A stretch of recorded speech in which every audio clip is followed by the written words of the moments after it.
আসসালামু আলাইকুম। নাক ডাকার কি কি সমস্যা হতে পারে? তো অনেকে তো বিশ্বাসই করতে চায় না যে নাক ডাকা একটা বড় রোগ। তো জানেন যে নাক ডাকা হচ্ছে একটা রোগের ফ্যাক্টরি বলি আমরা, মানে এটার মধ্যে সব রোগ থাকে। তো আমরা যদি মাথা থেকে শুরু করি, যে আপনার যখন নাক ডাকে তখন কি হয়, যেমন আমার শরীর রোগ তো অক্সিজেন পায় না, আপনার তো শিখবে শ্বাস দম বন্ধ হয়ে যাচ্ছে, 10 সেকেন্ড 15 সেকেন্ড দম বন্ধ। এই সময়টা কিন্তু আপনার শরীর অক্সিজেন পায় না। অক্সিজেন না পেলে কি হবে, আপনার প্রত্যেকটা অঙ্গ আস্তে আস্তে ড্যামেজ হবে। কিন্তু ওই যে বললাম 10 সেকেন্ড বা 15 সেকেন্ড দম বন্ধ থাকে, এই জন্য এটা আস্তে আস্তে হয়। হয়তো আপনার 10 বা 15 বছর পরে গিয়ে আপনি বুঝতে পারবেন যে আপনার হয়তো কিডনি 70% ড্যামেজ হয়ে গেছে, আপনার হঠাৎ করে হার্ট অ্যাটাক হয়ে গেছে, হার্ট ব্লক হয়ে গেছে, আপনার লিভারের সমস্যা হয়ে গেছে, আপনার প্রেশার হয়ে যাচ্ছে, আপনার ডায়াবেটিস হয়ে যাচ্ছে। তো এই অনেকগুলো সমস্যা চলে আসবে। তো আমরা যদি মাথা থেকে শুরু করি, যে হঠাৎ করে স্ট্রোক হইতে পারে, অনেকের মেমোরি লস হয়ে যেতে পারে, অনেকে অনেক জিনিস মনে রাখতে পারে না। বাচ্চাদের ক্ষেত্রে যেটা হয়, যেটা বললাম যে বাচ্চারা অনেক সময় ক্লাসে পড়া মনে রাখতে পারে না, বাচ্চার ক্লাসে পারফরমেন্স খারাপ হয়। তো এটা হয় বেশিরভাগ যে যাদের নাক ডাকে তাদের এই সমস্যাটা বেশি হয়। যদি আমরা চোখে আসি, আমরা চোখে বলি গ্লুকোমা, একদম আপনার অন্ধ হয়ে যেতে পারেন। আমরা যদি বুকে আসি, আপনার পালমোনারি হাইপারটেনশন বলে, মানে আপনি একটু হাঁটতে গেলে আপনি হাঁপায় যাবেন, এটা মানে একটা মারাত্মক সমস্যা। আমরা যদি হার্টের কথা চিন্তা করি, ইদানিং দেখবেন যে অনেক পেশেন্ট হঠাৎ করে মারা যাচ্ছে, অনেক ইয়াং বয়সে, হয়তো হঠাৎ করে বুকে ব্যথা হলে মারা গেছে। আমরা বলি সাডেন কার্ডিয়াক ডেথ। এইটা একটা মেইন কারণ হচ্ছে নাক ডাকা।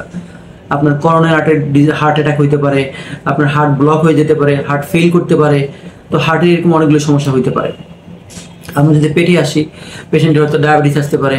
হয়তো আপনি একটা ওষুধ খাচ্ছেন, ডায়াবেটিস কন্ট্রোল হচ্ছে না, দুইটা ওষুধ খাচ্ছেন, ডায়াবেটিস কন্ট্রোল হচ্ছে না, ইনসুলিন নিচ্ছেন, ডায়াবেটিস কন্ট্রোল হচ্ছে না, ইনসুলিনের ডোজ বাড়াচ্ছেন, ডায়াবেটিস কন্ট্রোল হচ্ছে না।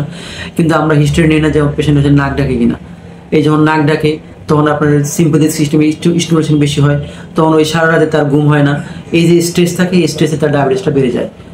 আপনার কিডনি খারাপ হয়ে যেতে পারে, হয়তো কিডনি পয়েন্ট বাড়তে আছে 2 থেকে 3, 3 থেকে 4 হয়ে গেল, আপনার খবর নেই যে আপনি নাক ডাকাটা চিকিৎসা করেন নাই বলে আপনার এই সমস্যাটা বেড়ে যেতে পারে। অনেকে লিভার খারাপ হয়ে যায়, লিভার ফেল করে ফ্যাটি লিভার হয়। অনেকের তো অনেক সময় যৌনশক্তি লোপ পায়।